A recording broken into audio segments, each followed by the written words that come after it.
आज हम नॉवल के एपिसोड पढ़ेंगे 93 नफरत से बड़ी इश्क की इंतहा बाय मदीहा शाह।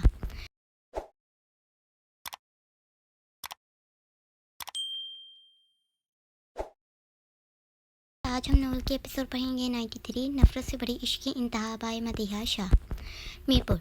जब दांत मंथन कालो आयत ने दांत चबाते बुरहान की स्माइल पर वार किया तो वो अपनी हंसी को ब्रेक लगा गया। रात वाला गुस्सा ठंडा हो गया। वो सुबह की बात छोड़ रात वाली नाराजगी का पूछ गया।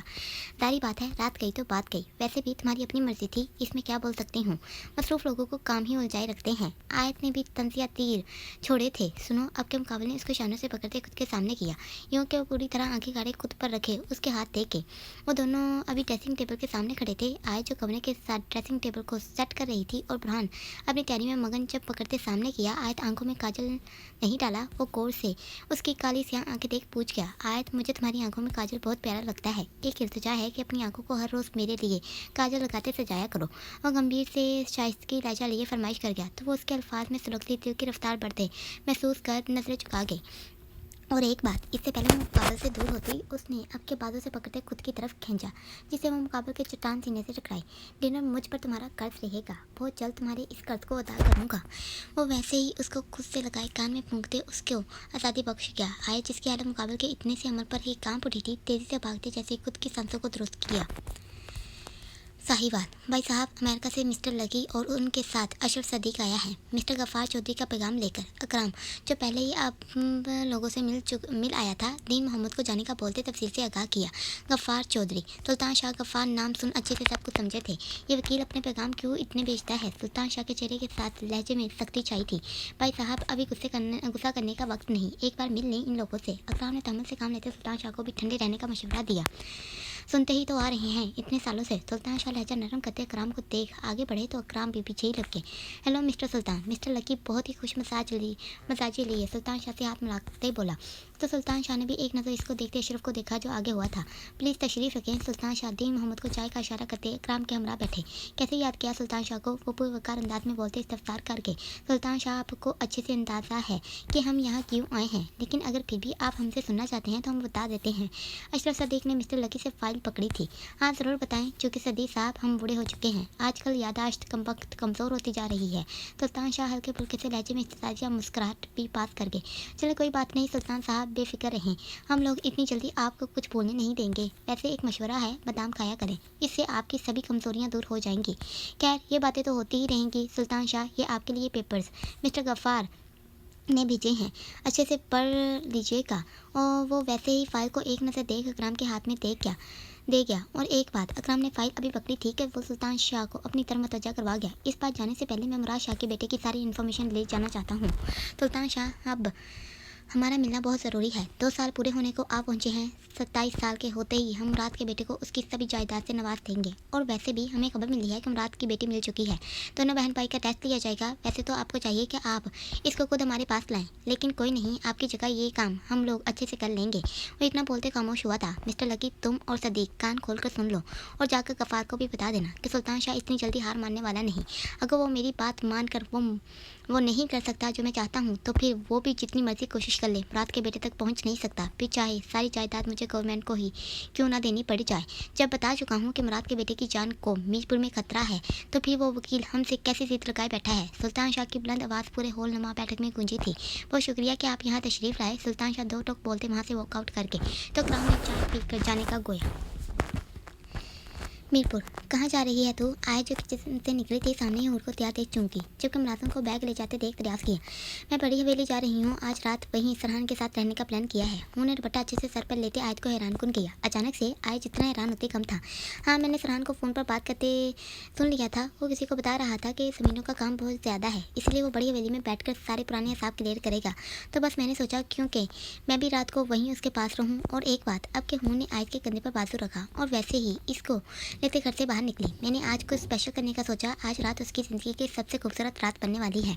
और धीमी से सरगोशी करते आज को उलझा गई। मतलब आज जिसके सर से बात गुजरी थी, सोचने वाले अंदाज में गाल पर उंगली रख बोली, मतलब वही ना। हूर को गुस्सा आया था। जानती हो आयत, मैं उससे नाराज़ क्यों हुई थी।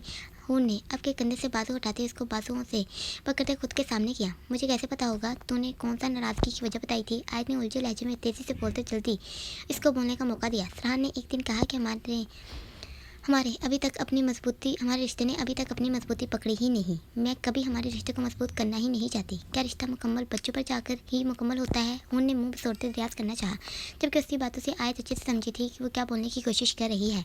मुझे नहीं पता, उसकी हालत खुद खराब हुई थी। आकर इसको अपने और बुरहान के दरमियान फासले याद आए थे।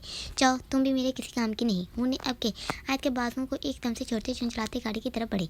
बात सुनो, इससे पहले वो गाड़ी में बैठती आयत आसपास कार्ड्स को चक्कर काटते देख करीब हुई। मियाँ बीवी का रिश्ता ऐसे ही मुकम्मल होता है, और वैसे भी फरहान तुम्हें बहुत चाहता है। मुझे यकीन है कि एक दिन तुम्हें अपनी इस मोहब्बत पर नाज होगा। आयत अपनी सोच को झड़कते प्यार से बोलते अब के उसकी गालों को खींच गई। और मुझे यकीन है कि एक दिन तुम्हें अपने महबूब पर नाज होगा। जान की जान तो मैं हूँ, लेकिन जान की सांस, जान की दुनिया तुम हो। आयत, मेरे भाई को तुम भी वैसे ही उतना ही चाहना जितना वो तुम्हें चाहते हैं।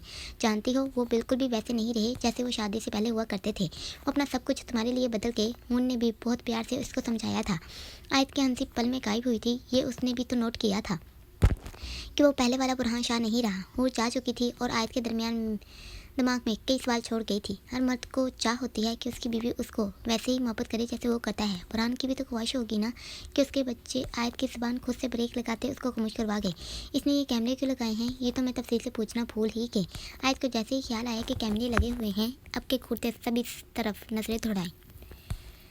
साईं, ये सभी फाइल ज़मीनों की मैं सफदर साईं के हाथ से लाया हूँ। सरहान के सामने चंद पुरानी फाइल्स रखते मुलाजिम ने अगले हुक्म का इंतजार किया। ये चंद फाइल्स से क्या होगा, मुझे पहले यहाँ की सब फाइल्स ला कर दो। सरहान ने एक चुटकी से निगाह डालते मुलाजिम को स्पाट बोलते जाने का इशारा किया तो वो तेज़ी से भागा ताकि बाकी फाइल्स भी ला सके। चल ठीक है, फिर सरहान तू अपना मीरपुर का काम मुकम्मल कर ले, मैं फिर शिफ्ट हो जाऊंगा। अभी मैं यहाँ काम कर देखता हूँ। अमाद जो सरहान के साथ वीडियो कॉल पर था, मुलाजिम और सरहान के दरमियान होने वाली गुफ्तगू सुन अपनी बात कहते फ़ोन बंद किया।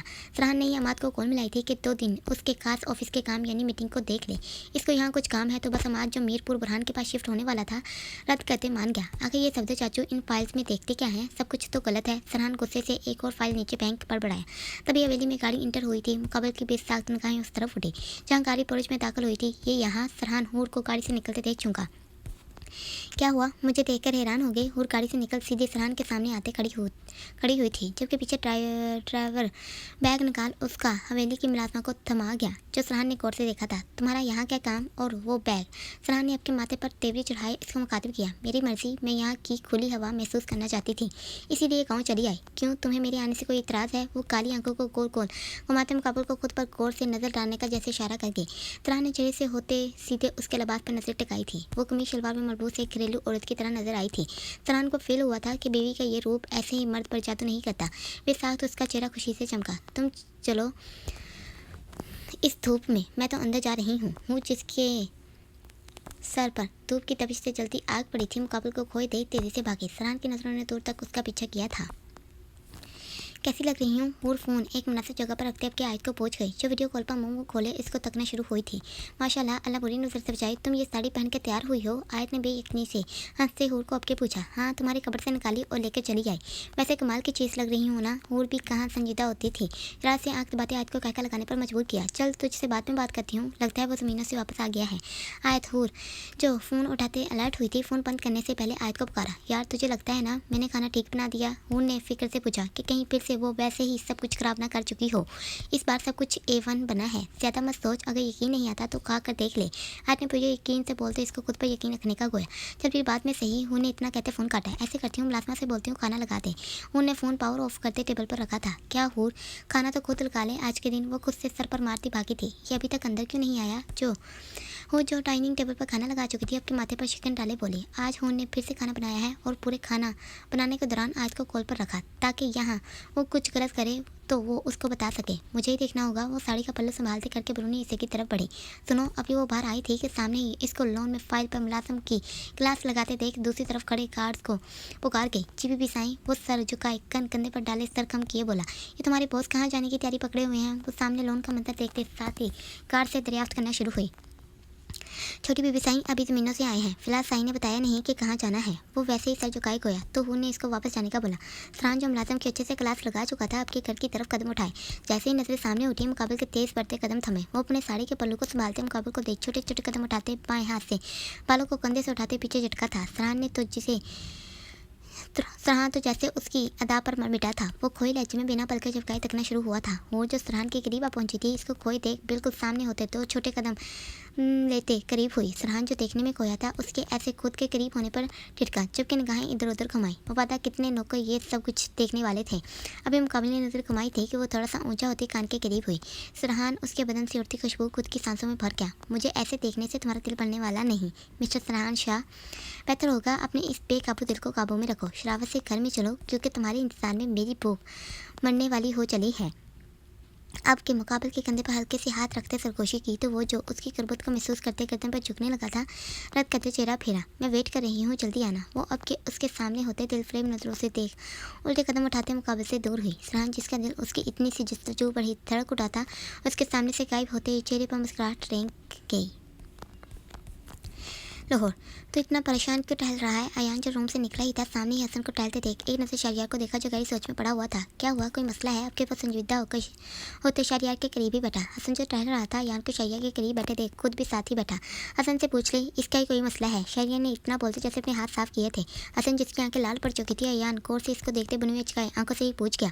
कुछ नहीं, वो तो टोक बोला था और वॉकआउट करते वहाँ से गया। हसन अयान ने आवाज़ देते तो इसको रोकना चाहा, मगर वो पटाख से दरवाज़ा बंद करते फ्लैट से बाहर निकला। तू बता दे क्या परेशानी है? उसकी आंखें देखी कितनी लाल हुई पड़ी हैं, जैसे रोकर हटा हो। अयान अब के शहरियार की तरफ मतवजा हुआ जो सोफे पर सर टकाए आंखें मूंद चुका था। क्या बताऊं? वो एकदम से सीधा हुआ था, जबकि सद आ पड़ते अयान को देखा। पहले वादा कर, जब तुझे बताऊंगा तो तू गुस्सा नहीं करेगा और किसी से भी कुछ कहेगा नहीं। शहरियार ने बताने से पहले वादा मांगा। यकीन रख मुझ पर, बता। वो इसको यकीन रखने का बोलते बात पूछ गया। नवाब साहब निमरा यानी नमी पर अपना दिलहार बैठा है और अभी लाल इसलिए हुआ पड़ा है कि असद की कॉल आई थी। वो साहिवाल गया हुआ है ना कल से। उसने बताया कि नमी के लिए बहुत अच्छा रिश्ता आया है। घर वालों को तो रिश्ता बहुत पसंद आया है।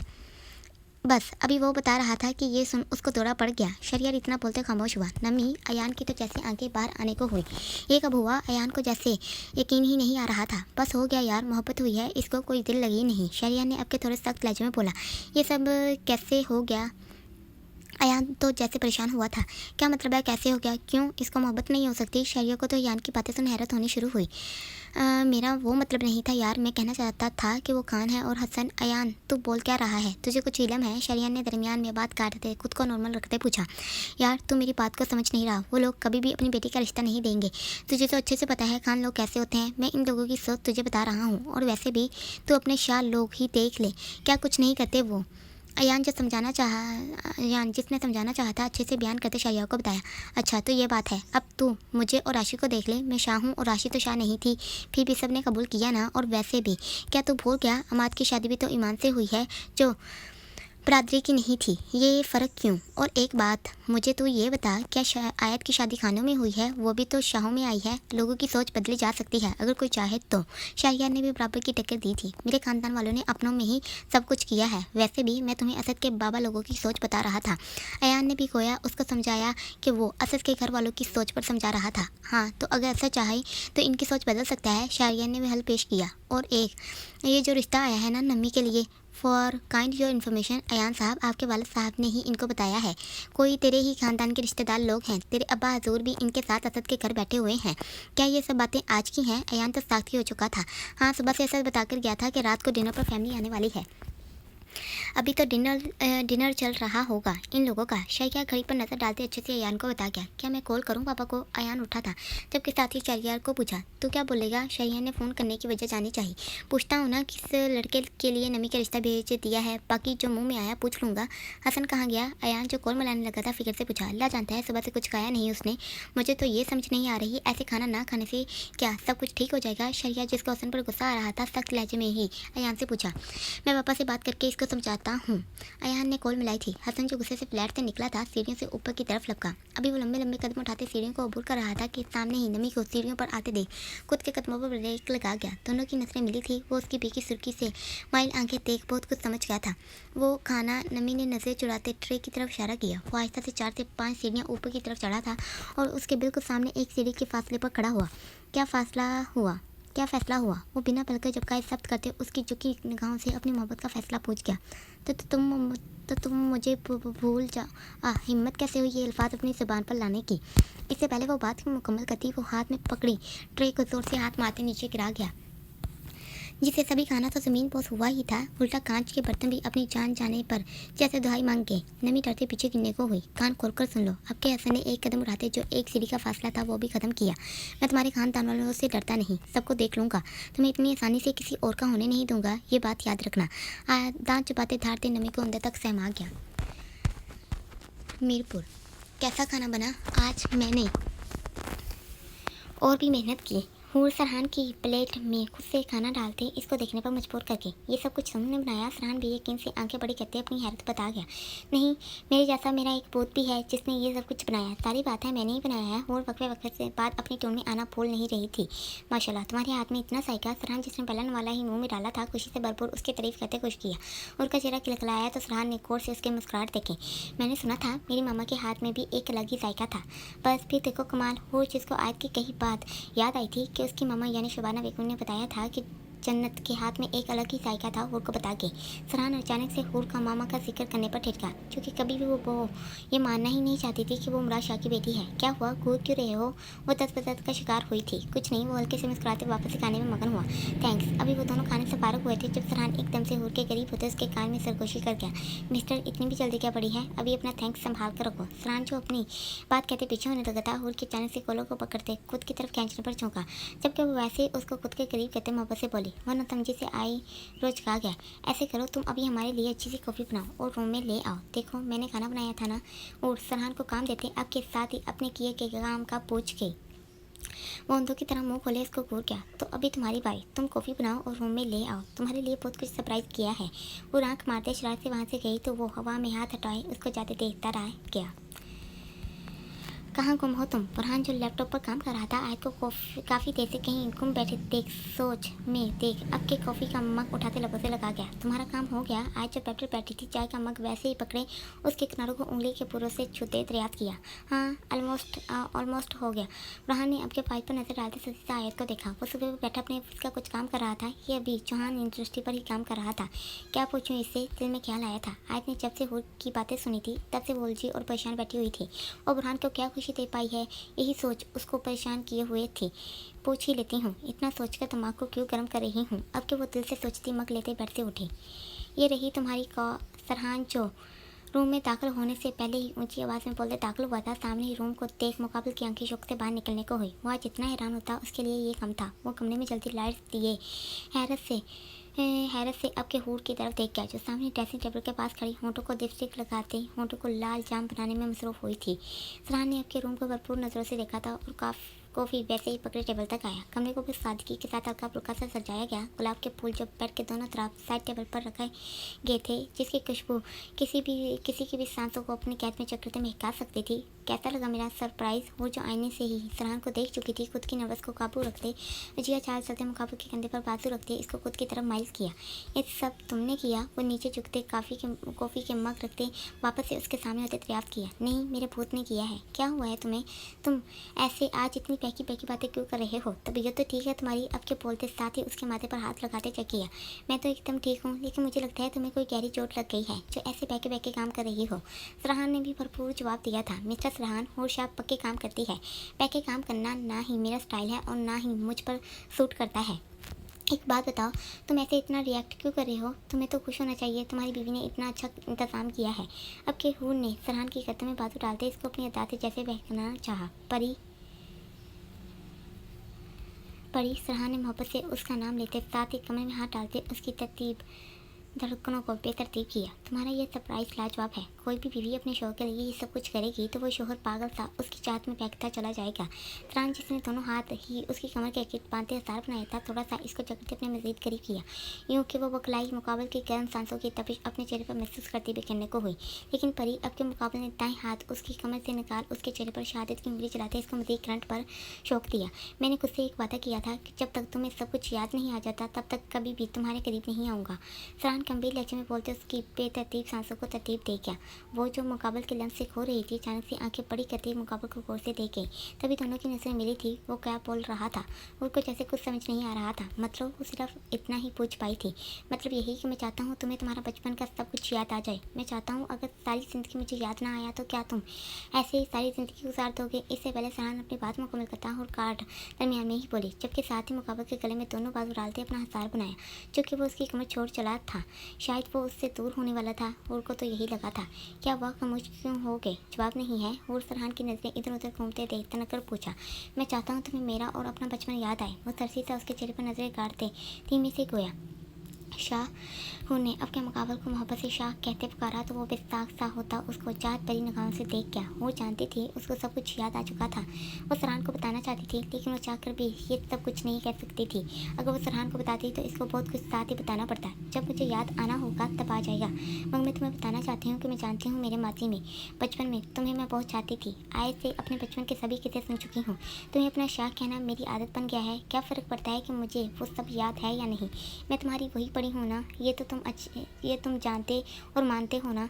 एक बात हमेशा याद रखो, तुम्हारी परी सिर्फ तुमसे ही मोहब्बत करती है। अनजाने में ही सही, हूर बनकर भी सिर्फ तुमसे ही मोहब्बत की है। और पूरी तरह खोए लहजे में सरहान को अपने दिल का हाल बता के दोनों एक दूसरे को देखने में मगन हुए थे। और वैसे भी अगर तुम्हें अपने रिश्ते को आगे बढ़ाना नहीं था तो उस दिन मुझे ताना क्यों मारा था? और की ज़बान पर वो नाश्ते वाला दिन आया था। कौन सा ताना? वो भी चौंका था। यही कि हमारा रिश्ता बाकी मियाँ बीवी की तरह अभी मजबूत नहीं हुआ। उन्होंने मसनूई खुफगी से आगे फेरी थी। कहीं ये सब कुछ उस बात का नतीजा तो नहीं? अब के सरहान को भी जैसे झटका लगा था। वो पूछते साथ ही आंखों से रूम की तरफ इशारा कर गया। ना तुम तब ऐसे बोलते और ना ही मैं यहाँ आती। अंदाज़ा है कोई तुम्हें मैं तुम्हारे साथ नाराज़ होकर आई थी। और वैसे ही हसार बनाए अपने नाराज़गी का खुलासा कर गई। और इतना ही नहीं, इससे पहले सरहान बोलने के लिए लब खोलता उन्हें तेज़ी से बोलते मुकाबले को खामोश रहने का गोया, मुझे ऐसा फील हो रहा था कि तुम्हें मेरे काम से प्रॉब्लम हो रही है। तुम जानते हो ना मैं क्या काम करती हूँ? उन्हें अब के धीरे से बोलते आंखें झपकाई तो सरहान ने हैरानगी से पूरी आंखें बड़ी की। क्या कुछ? वो हैरत अंगेज उस पर आया कर गई थी। वो अपने बारे में इतने राज भरी बातें सुन सदमे की हालत में पहुंचा। क्या है तुम्हारी परी? मेरे बारे में इतनी बड़ी गलत फहमियाँ तुमने पाल रखी हैं। उस दिन जो मैंने बोला वो ऐसे ही तुम्हें तंग करने के लिए कहा था। अगर मुझे तुम पर कुछ तंज मारना होता तो मैं हर पल ही ये काम करता। और क्या कहा? मुझे तुम्हारे काम से प्रॉब्लम? वो तो सदमे से अब के उसका आसार तोड़ने की कोशिश भी करना शुरू हुआ था। वो उसके बाजू खोलने की कोशिश कर रहा था तो वो मुनमुनाते चेहरे के मुख्तलिफ दावी अपनाना शुरू हुई थी। अगर मुझे तुम्हारे काम से इतनी प्रॉब्लम होती तो वो शाम में शादी के अगले दिन ही तुम्हारा निकलना बंद कर देता, कभी भी तुम्हें काम करने की इजाज़त ना देता। पर तुमने मुझे बहुत बड़ा झटका दिया है। छोड़ो। अब के वो सख्ती से बोला था। I am sorry. उन्होंने जल्दी से बोला था, मुबादा कहीं वो ज़्यादा नाराज़ ना हो जाए। मैंने जो फील किया बता दिया, सारी मेरी गलती है, मैं समझ गई। प्लीज़ मुझे माफ़ कर दो। उन्होंने माफ़ी के चक्कर में अपना बनाया हसार तोड़ते अपने कानों को पकड़ा था। वो बेनियाजी से कॉफ़ी का मग उठाते टेबल से आगे बढ़ा। शाह उन्हें इसको जाते देख तेज़ी से बाजू को बढ़ते अपनी तरफ मतवजा करवाया।